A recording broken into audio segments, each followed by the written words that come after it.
Hello everyone and welcome to our YouTube channel Incliners Hub. This is Rashi Gautam and today we are going to study about भेड़ाघाट क्योंकि भेड़ाघाट हाल ही में UNESCO की tentative list में शामिल हुआ है।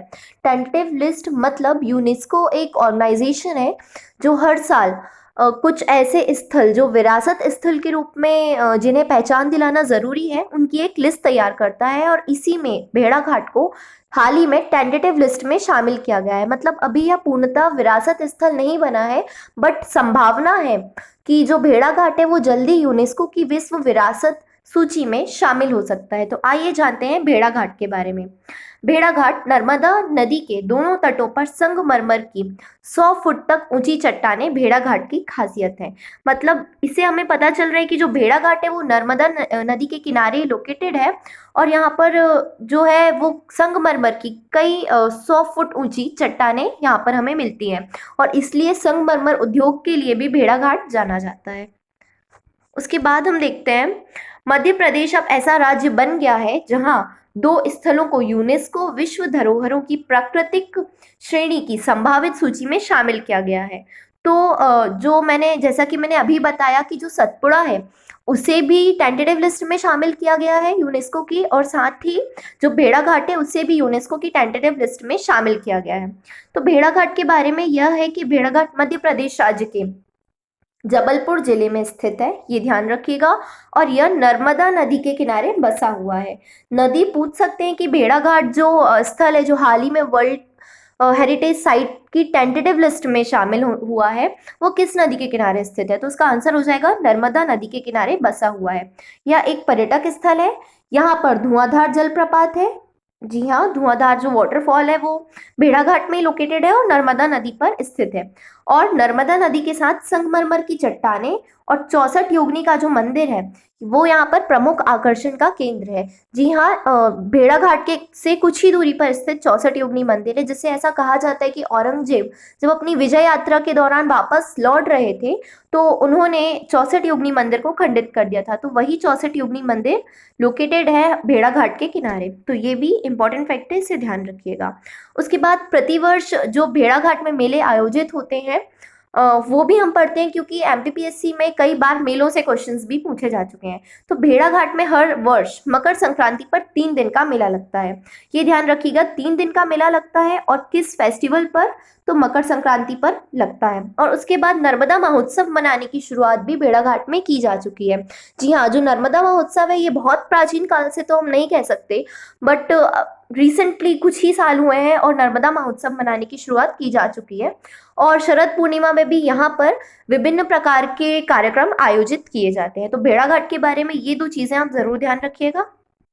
उसके बाद क्योंकि हम यूनेस्को के बारे में पढ़ रहे हैं तो यूनेस्को की वर्ल्ड हेरिटेज साइट की जो टेंटेटिव लिस्ट है उसमें शामिल हुआ है। तो आइए हम थोड़ा बहुत यूनेस्को को भी जान लेते हैं। तो सबसे पहले तो हम इसका फुल फॉर्म देखते हैं, United Nations Educational Scientific and Cultural organisation.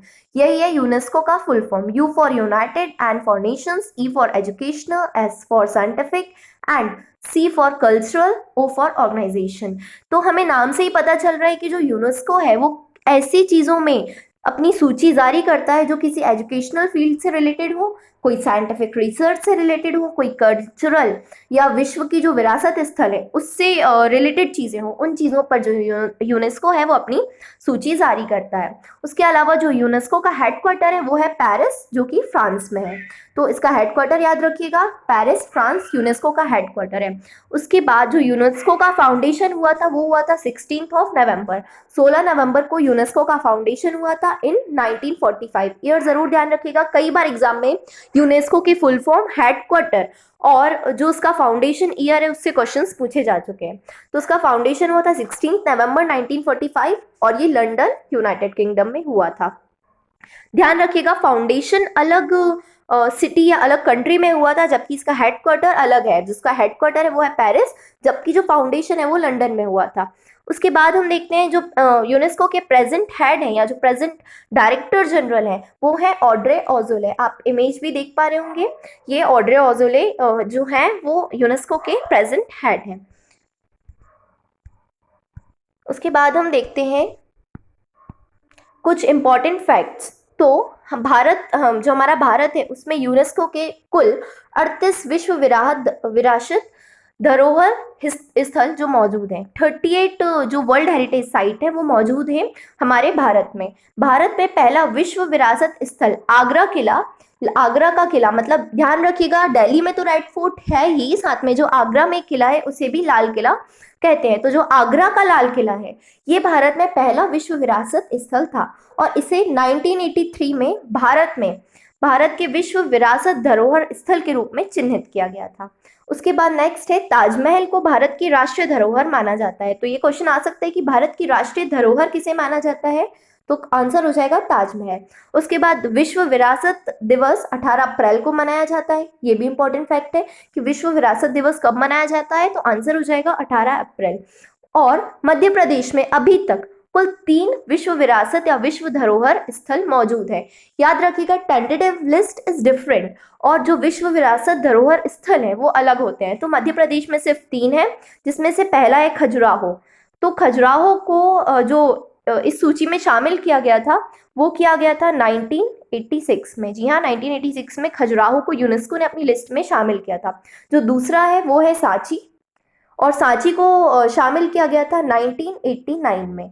उसके बाद जो तीसरा स्थल है वो है भीमबेटका, और भीमबेटका को 2003 में शामिल किया गया था यूनेस्को की लिस्ट में। ईयर जरूर ध्यान रखिएगा, पहला खजुराहो जो 1986 में, दूसरा सांची जो कि 1989 है, जो सांची है वो 1989 है। तो सांची को 1989 में शामिल किया गया था और जो भीमबेटका की गुफाएं हैं उसे 2003 में शामिल किया गया था। तो आई होप आपको ये सारे फैक्ट्स क्लियर हुए होंगे। और भेड़ाघाट से रिलेटेड जो भी क्वेश्चन है, क्योंकि करंट का टॉपिक है तो चांसेस हैं कि आने वाले एग्जाम्स में पूछा जा सकता है, तो वो आप ध्यान रखिएगा। Thank you for watching. Please like, share and subscribe our YouTube channel.